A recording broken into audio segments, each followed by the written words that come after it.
Hi, Deano. Thank you so much for joining us on Black Ink Cinema podcast. Thank you for having me. Appreciate it. I appreciate you for coming on. Before we get into your great film choice, we just want to get to know you a little bit better. So you're a comedian? I am a stand-up comedian, yeah. Hopefully full-time soon. Oh, yes, 100%. What made you get into comedy? Do you know what it is? I just always love making people smile and laugh.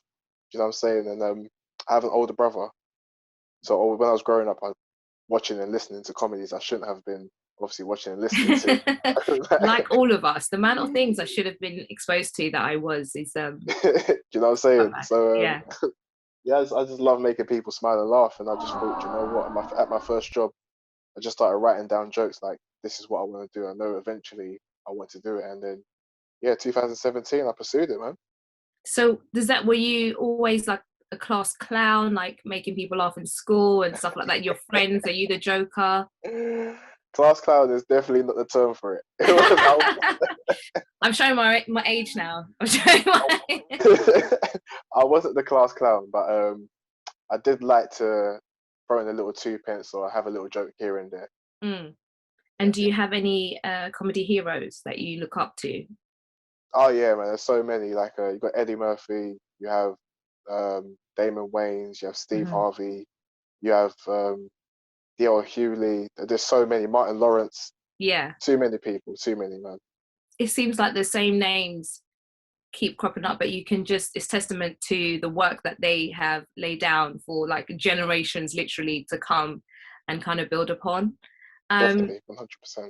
Yeah. So we hear that you're working on a show at the moment. Are you able to tell us a little bit more about it? Oh, so there's Yanga, actually, where I met Adam. Yes. They hit up my friend for a show called Number Six. Okay. It's just a talk show. It's gonna be like the male version of Loose Women. Fabulous. Yeah, love that. We're just gonna be talking about certain topics, relevant topics for people to they're just going to be joking about, bantering about, and also obviously be talking seriously about as well. Yeah. And when will we be able to watch that and where? Details will be with us soon. Even I don't know. So okay.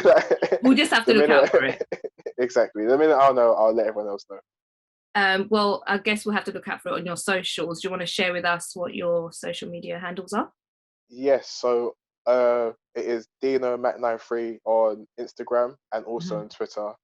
And I do have a Facebook page where I'll be posting comedy content as well, which is Dean Asamboa. So obviously we're here to celebrate all things Black cinema, and you chose the iconic Eddie Murphy Trading Places with Dan Aykroyd. Yes. Why did you pick Trading Places? Do you know what it is? It's just like, I don't think that film gets enough credit that it deserves. And Eddie Murphy just owned the 80s, and that was one of that film. He really did. Massive for me. Honestly, like you think about the films that he done, he really owned it. And Trading Places is one of my favorite films. I love it to the max, honestly. Yeah.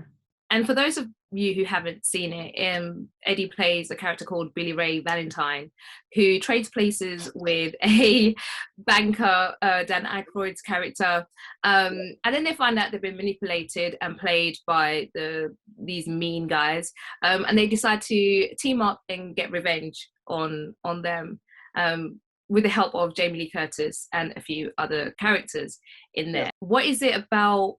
Did you like that swapping of characters and experiencing each other's lives? Do you know what it is for me? Obviously, when you're a kid, you watch these things and you just find it funny. Yeah. But I've watched it so many times. I have such a deep analysis of it. Like, yeah, watching it as an adult is a lot different to when you're just a kid and it comes on at Christmas and you're just like, oh, it's Eddie Murphy. Yeah, you know what I'm saying? So like, even watching it now, I'm like, Eddie Murphy is so smart with his movies. He shows like the ignorance and how you can never judge people. Yes. Do you know what I'm saying? Because the two rich brothers, obviously, they judged him, thinking he was just any guy off the street. And then he turned out like he knew a lot more than what they thought he knew. Yes, they judged a book by the cover, and I think that's the storyline in it. But also, what I found quite frustrating is that even when he kind of proved them wrong and one of the brothers won the bet, they still didn't care. So it felt like it doesn't matter whether you can or can't. People have already made their decision about you, and The judgment is done at that It's point. true though. It's Mm, true because even you see it in the beginning when he's in the courthouse thing, and that's when they first take him into prison, and yeah. he's like, the guy's like, you're from a broke background. It's like, yeah, we were broke, so what? You know what I'm saying? It's like, what? Like, and then Yeah. he gets arrested, they're taken away, and it's like, that guy comes from a poor background. It's like, there's something wrong with him. Of course, there's Yeah. something wrong with him. He's a Negro, and he's like, what? What? Like, what? Use of Negro in that film. Do you So know what I'm bad. saying? Yeah. But Yes. that's what I love about him, man. But what I do love as well that the words are not like the N word is not just used aimlessly in it. It's used to really emphasize that this is part of these people's vocabulary and this is how they see you. And yeah, times may be moving forward, but in this circle, it's the absolute norm. Even like when Dan Aykroyd's character wakes up at home finally towards the end, and he's like, "Oh, I was dreaming," but his first initial reaction is that like Yeah, it's this Negro's fault that this is happening. yeah. It was like you literally could use any other word in the world than that one. It's true, and that's what I say. That's what I said. Eddie Murphy's so smart, and I guess obviously comedy was a lot different back then as well. So you can get Mm. away with saying certain things, but Oh, it the just PC police would not allow this film to run right now. 100%, 100% they wouldn't have, 100%, man. And that's what I said. It shows like the ignorance of how people think, the Mm, stereotypes of how people think as well. mm. It's absolute genius with it, man. Yeah, it's set at Christmas time, even though people forget that this is like technically a Christmas movie.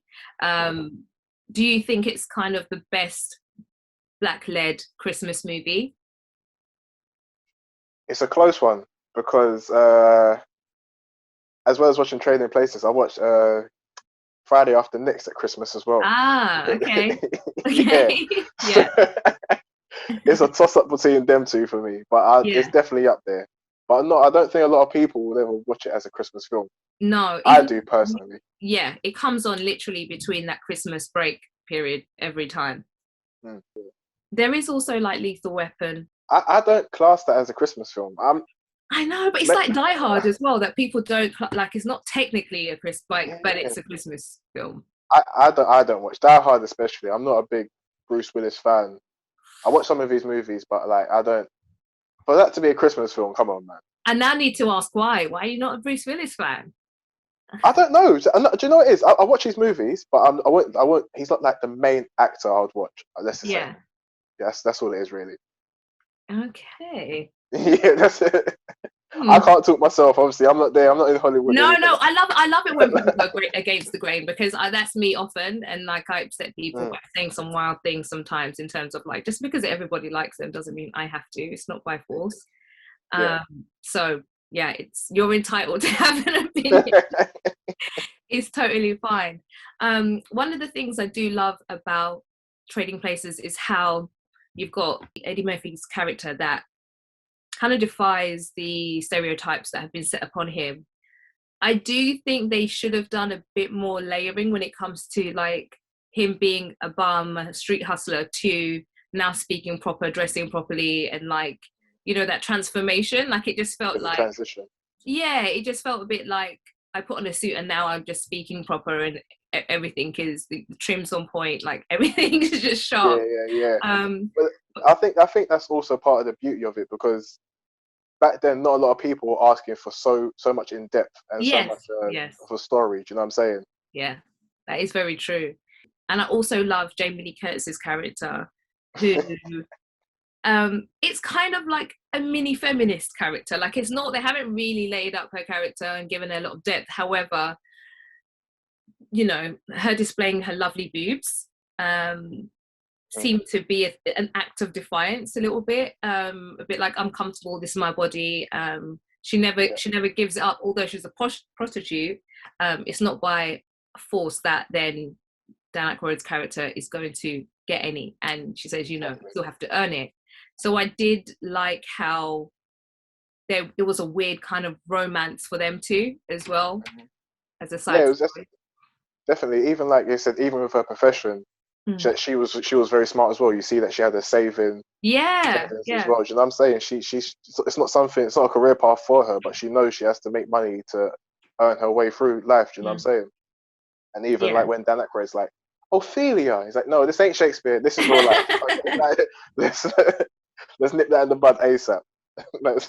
Yeah, and also, although there is that kind of nudity, it's very secondary to the scene itself. It's never kind of overtly sexualized or anything like that. And it's just like if, you know, two blokes were changing in, you know, in the locker room, it just felt very, I'm now changing, I'm gonna go have a shower, not I'm Yeah, seducing you, which was quite nice, because usually films in the 80s and 90s, as soon as like a little nipple is being shown, it's just overly sexualized. So yeah, 100%. I agree with you 100%. did you have any standout scenes for Eddie Murphy in Trading? Ah, there's so even like from beginning to end, like when he pretends to be blind, he's like, yeah, That bit is so hilarious. oh, this is like, I was in Sandan, Kong, I was all over the motherfucker, and then they pick him up, and he's like, I can see, oh, I have legs. It was genius. I honestly loved that scene. It's one of my favorite. Like, Literally one of my honestly, favorite things. and then you have it when you go into when he goes into the courthouse, and it's like, oh, what do you call it? Or probably been stealing before he could crawl, and it's like, what perception do they have of our people? Like, what's going on? It's so bad. Like, but it's honest though. Like Yeah. and that's a bit rich coming from them. Like, it's like, Yeah. okay. I got an Africa pendant on for that. Like, You know, like literally, if we're gonna go by history, who could be accusing who of being the thieves? But okay, we'll just. I think that's one of the biggest tricks the West has played on the world. 100%, 100%, man. Just It's for just like, how have we got stuck with this thing, man? How does that make I'm saying, and you started it. Do you know what I'm you, saying? like literally the template laid it out for everyone to follow through. So it's a little bit even like, frustrating. yeah, definitely. And they said even after that, you know, when he goes to prison Mm, and he does, it's called the call of blur technique. You do that, call of blur, drop out your opponent. It's like, what kind? yeah, Honestly, like I said, I always say, I don't know how these guys kept a straight face, because filming with Eddie Murphy, I you would have know it been was fucked up hilarious. every scene, every scene. Yeah. And I bet he's the sort of person, like, he'll be given a line or whatever, and he will just like remix it and make it like 10 times better. And he's able to really bring his, I don't know, he's like pizzazz to every character he ever plays. 100%. I know what you mean. Like he could just freestyle on the spot, and it would just feel natural. It won't feel forced. Do you know what I'm saying? Mm. Yeah, I know And what you mean. yeah, and it's interesting because he did him and Dan Aykroyd were supposed to, well, Dan Aykroyd wanted him to be part of Ghostbusters, but obviously by that point when Ghostbusters came out, Eddie was just like the biggest thing since sliced bread. It's like they weren't able to, and he was like super busy. But I really love the chemistry between Dan and Eddie, and I wish that they had done more films together. Would you have liked to see that? Yeah, it would have been great. And the same, like when you look at it in hindsight, they kind of set a staple point, like Mm, in terms of like black and white actors, like male mm, actors as well, because before them you had Richard Pryor and Gene Wilder, yeah. but then you didn't really have many after that until like Rush Hour with Chris Tucker and Jackie Chan. It's funny you mentioned Richard Pryor, because apparently it was supposed to be him, and I forgot the other actor's name, but playing Trading Places. I Um, never knew that. yeah, exactly. So, which would have been just as fantastic. And you know, Eddie Murphy always talks about how much he, you know, looks up to Richard Pryor, and he's a hero. So it would make sense as well, and I can completely see that. Talking about the other duo, he was in 48 Hours, and which was made before Trading Places, but they put that on the burner because they weren't sure how it was going to be received, and only released it afterward after Trading Places did so well. And it just kind of is just like, it was a little bit frustrating, like reading that. I just thought that was, you've got this great performance, and then obviously, so it looks like there's a small window where Eddie's just doing like a million movies and he's like this big Yeah. superstar, but it's kind of off the back of Trading He- he- Places. yeah, that's saying it's like you said, it's what's so sad about that as well is the fact that when you think about it, it's not that many years ago. So it's only Mm, about 30, 35 years ago, and yeah. do you know what I'm saying? He had to, just because maybe let's say because he's a black actor doing so well and he's like outshining these other actors. Mm, Do you know what I'm saying? Like I said, he had to put it in the back burner. But like I said, he was just, when you talk about, when people say go, for him in the 80s, he was the GOAT. You list the films and Literally his the goat. Yeah. stand-ups, like he was untouchable. He was untouchable, honestly. And you Like I said, forget that it was in 1983. Like, I feel like this film's a lot later than 1983. yeah, that's saying like a lot. That's saying you forget. Like I said, Mm, a lot of people do forget that because when you fit in the 48 hours and you fit in the Beverly Hills Cops and the trade that coming to America and you stand up, yes, like to do that all in like a decade, decade. Yeah. it's incredible, absolutely Mm. incredible, Yeah, he really put in a shift. And without a doubt. They anyone could that doesn't, show admiration is like, you're just a hater, basically. definitely 100% because look how many like even after him, how many other like comedians he paved the way for.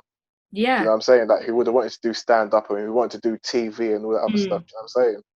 And where he started off, like, SNL, and still becoming this like mega superstar from that. I think he's the only black actor comedian to do that and to make that transition so successfully, and then bring in every single person that you could think of. Is Without a doubt. Yeah. Without a doubt. Like even if it wasn't for him, we wouldn't have Chris Rock. Yeah, You know what I'm saying? exactly. So and obviously like saying like there's just like I said, there's so many actors and there's so many interracial films now, like Martin Lawrence and Mm, Tim Robbins in Nothing to Lose, and you got yes. him and Danny DeVito, and that's it. He's honestly, like I said, he's the GOAT. Eddie Murphy's the GOAT. Yeah, definitely laid that template for the black and white buddy cop type Yeah, type movie. They're thinking, oh, this works. We can get two audiences in here and have a 100%. win-win. So I heard Definitely you're a bit of a fan of the baddie in this, Clarence Speaks. legendary, He's legendary so guy. good at playing a baddie. I don't even think he's ever played like a good character ever. No, you're right. Especially, is it that line on the train? But I'll rip off your eyes and piss on your brain. Yes, yes, classic. It's a brilliant line. Like, there's no need for it whatsoever. Like, He's just savage. He don't care. He literally does not care about anyone's life. honestly, he does not. Like, the guys are just innocently like, hey, let's check if this one's empty. He's like, hey, back No, off. no, I'll rip out your eyes and piss on your brain. It's like, I will oh, kill you. legit. Talking about that train scene, there's a lot happening, and I tend to forget there was a bit of blackface in that. And how do you feel watching that scene now in 2021? How do you feel about it? I'm not fussed about it. It was clearly for comedy. Mm-hmm. Clearly for the use of comedy. There was nothing else to it. You could understand if it was an all white cast and they'd done Mm-hmm. it, then there could be a bit of controversy behind it. Yeah. But it was literally, you could see they were just trying. It was just a disguise that they were trying to do. You got to take it with a pinch. This one you got to take it with a pinch of salt because there was no offense behind it whatsoever. You know what I'm Mm-hmm. saying? If you watch the whole film, you know what they're trying to do. You know what Yeah. they're trying to achieve. So there's nothing to take offense by with it. I agree with you. I wasn't offended because it was within the context of what they are doing, like he's playing a character, and also everyone in that carriage apart from the baddie, Clarence's character, is playing somebody. Jamie Lee Curtis's character is a Swedish confused. Should I say Nah, where for from sure, Europe from she's from? Sweden. From Yeah. Sweden, and it's like, no, you're not. And then Eddie's always taking the piss out of Africans, like forever, just like taking the piss out of Africans, doing terrible Terrible African African accent. Oh, the worst, the worst. So it's almost like, if we get mad at that, we have to get mad at everything. And so, Exactly. and then the Irish guy as well, being an alcoholic priest, it's like, Yeah. oh God, this is so bad. Everyone is not safe in this. Legit. Yeah, so I think within context of that scene, it's just an absolute mistake to not take it so serious. It's like, it's fine. It's just taking the mick out of everyone. And 100%. It's like saying like nowadays, like people want comedy to be the way it was, but the fact of the matter is, because of the way things are now, unfortunately, comedy can never be the same as it was back then because so many people have such an opinion and complain about way too many things. And I think the reason for that is because whenever there's an actual situation, it doesn't get addressed head on. Yes. You know what I'm saying? Loads of people interfere with their Me Too and their opinions when it's like, if you address real situations head on, whether it's racism and sexism and stuff like that, you wouldn't have this problem of like everyone being so sensitive. Do you know what I'm saying? But also, I think people automatically feel like they're getting attacked, and it's like, if I'm talking about an experience or stuff that's happened, you shouldn't feel offended or feel like you're being attacked if you do not think like that or feel like that. So I feel like you're kind of you're exposing yourself when Exactly. you Do you know what I'm jump on saying? the defense. Because if that's the case scenario, if like the way people are complaining nowadays, the amount of music you would have to cancel, the amount of movies you would have to cancel is unbelievable. Yeah, because straight off the jump, Eddie uses the F word, referring to I can't remember who it was trying to jump in, and then obviously the Duke brothers use the N word in various terms, but also it's the lead up to that. You know, when they ask, one of them asked the other one, like, what, you're going to leave our family business in a Negro's hands? And it was like, of course not. And it was so important for them to use that word because it really like summarized how they truly felt and how they saw Eddie, regardless of all the smiling and charming and all of that stuff. And it's funny because it came from Randolph, the so-called good cop, and that hurt. So when he said that, I was like, oh, okay. It's true, because you see Eddie Murphy's eyes. He's like even he was shocked. Yeah. But even touching on that, even like way before, earlier in the film, when they first take Eddie in, and he's singing in the bathtub. They're like, what's he doing? And he's like, they're very musical people. Oh, that, like, don't let that go over your head. Like, it was just the thing is, it's like, it's the they. It was like the they're so very musical people. And then that's so layered as well, because obviously, you know, the history of African Americans and the use of music and slavery and how that helped, you know, us through hard times. It was just like, oh, this is it's like I said, who are they? Like, why are we musical people? Like, what? Yeah, that hurt. That hurt. I'm not gonna. And so yeah, when those few lines or the words are being used, I think it's necessary. And what I don't like with this cancel culture is certain platforms will either take that scene out. It's like, it's very important and relevant to the film. You can't, if you don't play that part, we're not going to quite understand the gravity of the villains, so to speak. Do you get what I'm trying to say? We're just going to think, oh, okay, they're just some stuck up, you know, old guys, but actually, they, you know, they're racist. you know. So I don't. Yeah, that cancel. And he does it. I know obviously talking about Trading Places, but he also does a great callback to that in Coming to America. Ah, yes. When he sees them homeless on the street, and it's just like you know what I'm saying, he gives them the money, and you know what I'm saying, it's a nice gesture at the end, because I guess it's a way of saying they've had enough punishment. They can't take that. Being poor, like he says in Trading Places, the best way you can hurt a rich person is by making them poor. Yeah. I love that little cameo in Coming to America, also directed by John Landis. And I thought that was so brilliant. Like, it was just like gone full circle, and like, he's a prince, you know, he's not only just rich, he's a prince in this, and it's like, you guys are the bums on the street. But yeah, and he was, you know, still giving you some change. Exactly. Do you know what I'm saying? And it just like I said, it went full circle. It's like, you're not used to this life, so just go back doing what you're doing. Hopefully you've learned a lesson. Yes, hopefully. But I think part of the moral of that story is that they haven't, if that makes any. I just don't feel like those sort of people learn from them. They won't ever change. They won't ever change. They just think the world's done them wrong, and you know, it's really unfair.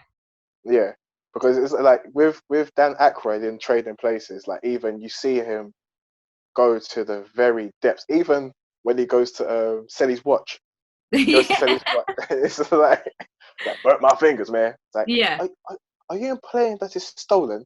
Yeah, I'll give you $50 for it. And it's like, you see like his whole world just absolutely crashes. Do you know what I'm saying? But he makes that transition towards the end. These guys, like you said, Randolph and Mortimer, won't ever make that kind of transition. No.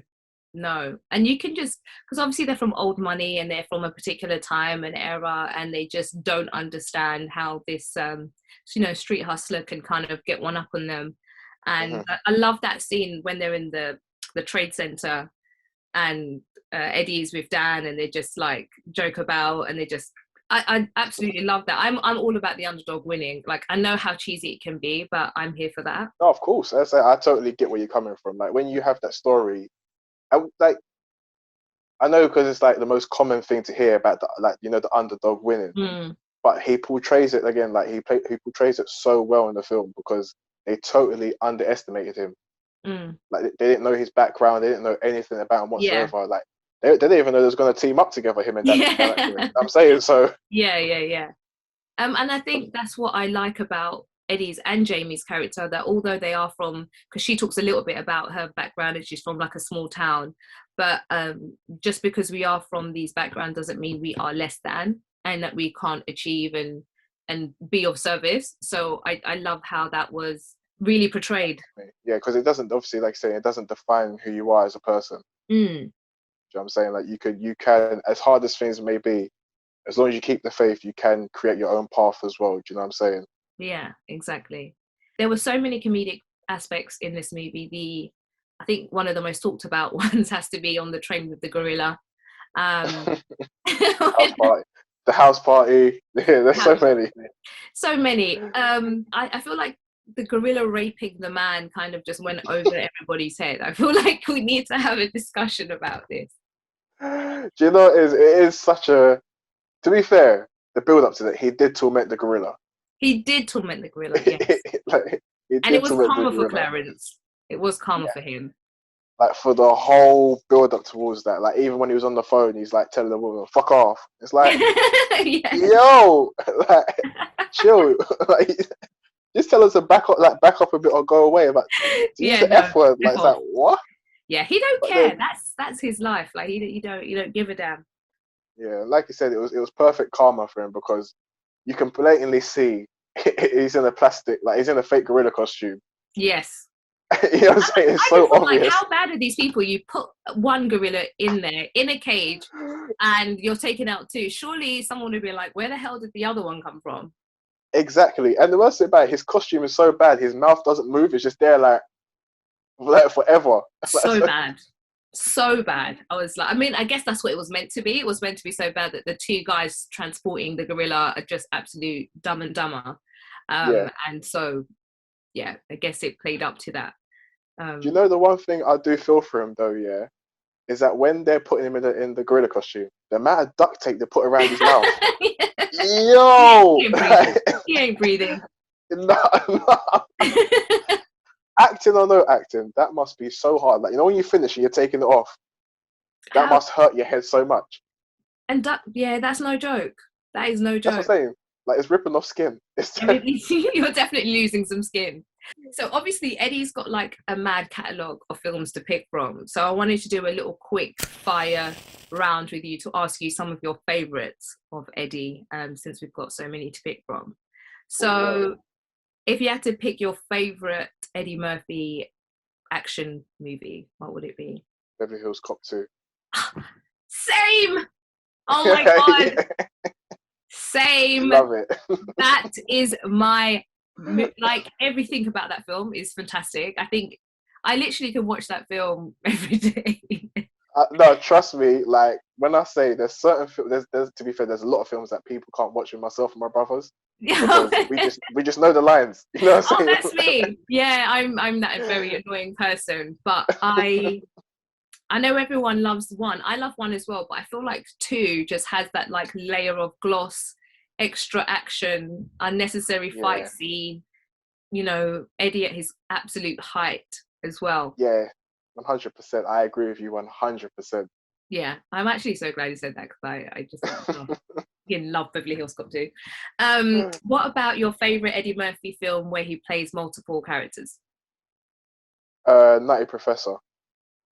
I agree. Yeah. Because What like when he does the Reggie character and all of that, it's just it's I too think funny, you know. he took it to another level. I feel like he built up on from Coming to America. And although I do love those characters, but Night Professor was just something else at that time. Yeah, I totally agree. I said Coming to America, obviously it's the original, it's the OG one. Like he plays the Jewish guy, he plays the barbershop guy. Randy Jackson, Randy Only Eddie Watson. could Sorry. play a Jewish guy. Like, honestly, you never Legit. ever, if you didn't watch the credits, you didn't know it was him. No, I thought he played that so well. I mean, apologies to the Jewish community if they're taking offense to it, but I I think he did a great job. I don't know. Yeah, I did as well. Like I said, it took years later, and I was like, that guy was played by Eddie Murphy. Yeah. Do you know what I'm saying? Like, Yeah. What about your favorite Eddie Murphy rom-com? I mean, he hasn't done that many, but come on, you know it has to be Boomerang. You know it has to be Boomerang, Boomerang is my 100%. film. My God. Honestly, man, it has to be like just even the actors he has in there: Martin Oh, Lawrence, David Allen Greer, uh, Halle what's her name? Berry. Halle Berry. Yeah, that's what I said. I can't believe I forgot her name. I know. Just yeah, You're it's like, just so many. Gold Star for Marcus. I literally another one that I know all the words for. So underrated, I think, as well. It is. It really is. Honestly, like I was watching Amazon Prime, funnily enough, like last week, and it's just like I said, like the storyline with it, the actors and actresses he has in it, it's just such a brilliant film. It really Yeah, is. I bloody love it. What about your favorite Eddie Murphy family film? Oh, that's a good one. What's Daddy Daycare? Daddy Daycare. Oh, Daddy Daycare reminds me of my little brother. I don't know. We just used to Yeah. make him watch that all the time. I do like Daddy Daycare, and it's just like like I said, it has that. It's when he's calmed down a bit now. It's got more of a family feel to it. Everyone can watch it. It's a nice little like innocent comedy. Do you know what I'm saying? Yeah, I do love the fact that that's the same guy who did Raw. Like I just Yeah. love the fact that that's the same Eddie Murphy that can do Mulan and Shrek, which are I love him in both of those movies. Oh, So good. he's like I say, absolutely. He's absolute legend, and I don't think a lot of people. I think he's received a lot of criticism because not a lot of people know that he took a back seat because his brother Charlie, God rest his soul, had the illness, Yeah. and that's why in the 2000s that's why he went quiet because he tried to push Charlie's career Yeah. more than his. Do you know what I'm saying? So like I think people need to not be critical of Eddie Murphy in the last like 20 years or so because he was doing something great for his brother. So you can't judge him off that, considering what he done for like the 80s and the 90s. You know what I'm saying? Yeah, for sure, especially for the community. On that note, stand up, favorite Eddie Murphy stand up, Delirious or Raw? It's raw. Yes. It's raw. Do you know what? It took years for me because I listened to comedies back in the day. Yeah. My brother used to put into CDs, Okay. and like because I'd watched it and listened to it so many times. When I watched Delirious killed me. Yeah. Absolutely. So I thought I preferred Delirious. I was like, nah, Raw is definitely the better one.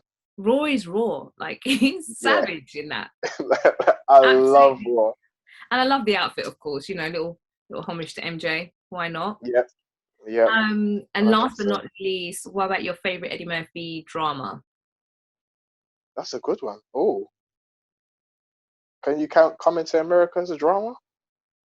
I'd say that's more of a comedy. You've got Yeah. Life. What about Dolomite is My Name? Oh yeah, I can't believe I forgot about Life.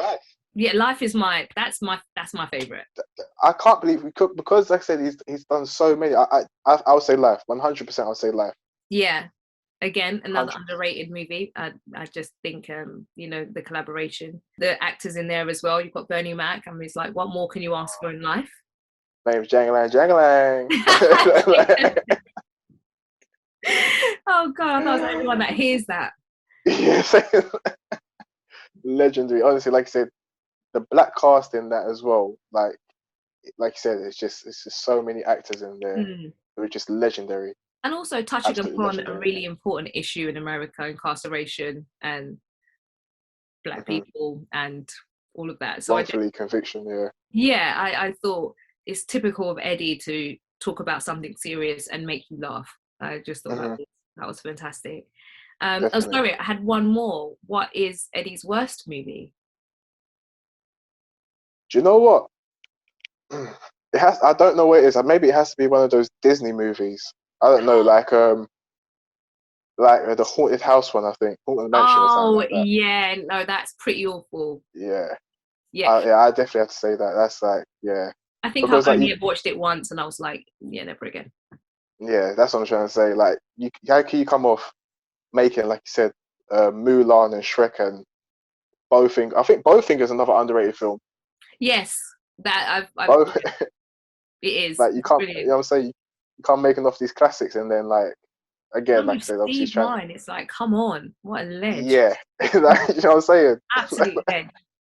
I can love him. So, like I say, you come off doing that, and you come to. I know you again. You're trying to help your brother, but that film is just dry. It is drier than Yeah. toast. Like, It is. It's actually so. Up till now, I can't really tell you apart from that it was about a haunted house, and it's like I didn't no, care. no, yeah, I didn't care. definitely not it. And there are a few that I hadn't realized I haven't watched, like Pluto Nash. I don't know if you've heard of that one, but no. No, never. Good. Same here. Like, the one film that did look interesting of his was when he got limited to like 10,000 words, something like that. Oh, another one. I haven't heard great things about it. A Oh, Thousand Words. so yeah, something like that, and that it's like a tree of life, but it just makes him appreciate life a lot more, something like that, and how I he think treats I people. watched it while working one day, and Yeah, yeah, you didn't rate it. You yeah. didn't rate it. Yeah, watched it while working. That sentence alone, And I don't do that. Like I switch off. If I'm watching a film, I like everything. Like I don't even look at my phone. I'm very focused. So yeah. the fact that I was that distracted, I was like, this is quite bad, actually. Um, so if you could direct people to YouTube to watch one scene to entice them to watch Trading Places, I don't know how they haven't watched it, but those who haven't, That's in it. what scene would it be and why? Oh, you know, there's so many scenes. I'm thinking about when he's in prison. I'm thinking about when he first jumps into the limousine. Um, I think. That's a good question. You put me on the spot here. Got me thinking really hard about this one. Sorry. Maybe the train scene Mm, because it has such an influx of characters. So when it gets to that part of the film, people won't be as surprised yeah, or won't be so as offended. Sorry, not as surprised, but as offended. yeah. Do you know what I I'm saying? I think maybe they might be. Do you not think without watching the movie, they might be like, why on earth is Dan Aykroyd in blackface? Yeah. Or you could do the prison, or you could do the prison scene. I think the prison scene or the scene after that when he's in the limousine. Either those two scenes. Yeah, I quite like That, the one when he first goes to the house and like changes his attire and he starts like stealing the stuff because he doesn't understand he doesn't understand what's happened. He's like, I don't know why these white folks are just giving me stuff, so yeah, I'm just gonna take this like now before they change yeah. their mind. All this belongs to you. You only be stealing from yourself. And it's like, Okay, and it's like, yeah, okay, cool, yeah, it belongs to me. It doesn't belong to me. yeah, stuff like this happens to me every single day. Like, you know, actually, you're Exactly. right. You know, taking it back. I think I'll do the bar scene when he goes to the bar and he becomes a rich man. And he's like, I got your pole, measly Yeah, 20 some dollars. yeah, Yeah, because I think you'd be like, what's going on here? Why is he stealing from himself or something? And yeah. you found You richness. definitely picked a great scene. You definitely Ah, picked a great thank you. I mean, I did have a little bit more time to think about it, so it's all right. scene. I cheated there a little bit. It's all right. It's all right. We forgive you. Oh, Dino, it's been so fun having you on, and I feel like I'm just talking to a mate about one of our favorite films. Well, vice versa. I appreciate it as well. I know it's been weeks. I've been meaning to come on, and it's just Oh, like, it's all right. I understand. You have a life. you You have a know life, hon. It's okay. what I'm saying? But it's been fun. I really do appreciate you having me as well. It's been really Oh, fun. you were absolutely welcome. And if you ever wanted to come on and discuss another film, we would love to have you back on. Definitely, 100%. Well, you look after yourself in this crazy year, and hopefully see you soon. I appreciate it, Rachel.